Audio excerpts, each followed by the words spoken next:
নমস্কার দর্শক বন্ধু, তো বকেয়া ডিএ নিয়ে একটা গুরুত্বপূর্ণ এবং বিশাল বড় আপডেট কিন্তু চলে এসেছে সংবাদ শিরোনামে। আপনারা কিন্তু খবর শিরোনামে দেখতে পাচ্ছেন ডিএ কেস বিগ নিউজ, অবশেষে কিন্তু নিষ্পত্তি হতে চলেছে ডিএ মামলা 7ই মে চূড়ান্ত শুনানি। কি বিশেষ সুখবর কিন্তু সুপ্রিম কোর্ট থেকে ডিএ মামলা নিয়ে চলে এসেছে, আপনাদের আমি বিস্তারিতভাবে এখন আপডেটটি জানাচ্ছি। তো সমস্ত পশ্চিমবঙ্গ রাজ্য সরকারি কর্মচারী এবং পেনশনভোগী কর্মীদের জন্য এটা গুরুত্বপূর্ণ এবং বিশাল সুখবর।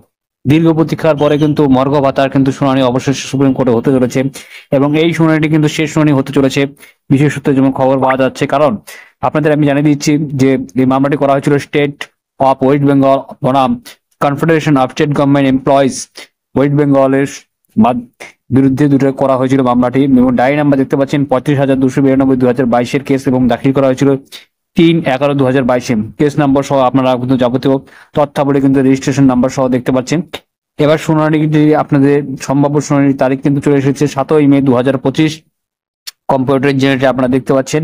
এবং বেচে 5 নম্বর কোর্টে কিন্তু মাননীয় বিচারপতি বিক্রম নাথ এবং মাননীয় বিচারপতি সঞ্জয় করল এবং মাননীয় বিচারপতি সন্দীপ মেহতার বেঞ্চে কিন্তু এই মামলাটি উঠবে। এবং কস্ট লিস্টে এবার দেখতে পাচ্ছেন 2 নম্বরে রয়েছে, কারণ এই মামলাটি কিন্তু এবার শোনার জন্য একেবারে প্রস্তুত রয়েছে সুপ্রিম কোর্টের সমস্ত বিচারপতি এবং যেসব উকিলরা রয়েছে তাদের কিন্তু তাদের যে দাবিগুলো আছে সেগুলো কিন্তু রাখবে।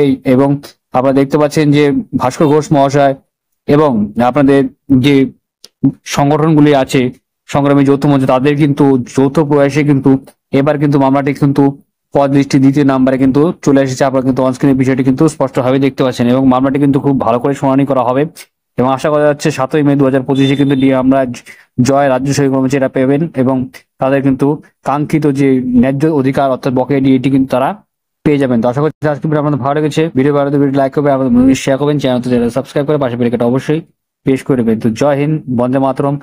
ধন্যবাদ ভিডিওটি দেখার জন্য।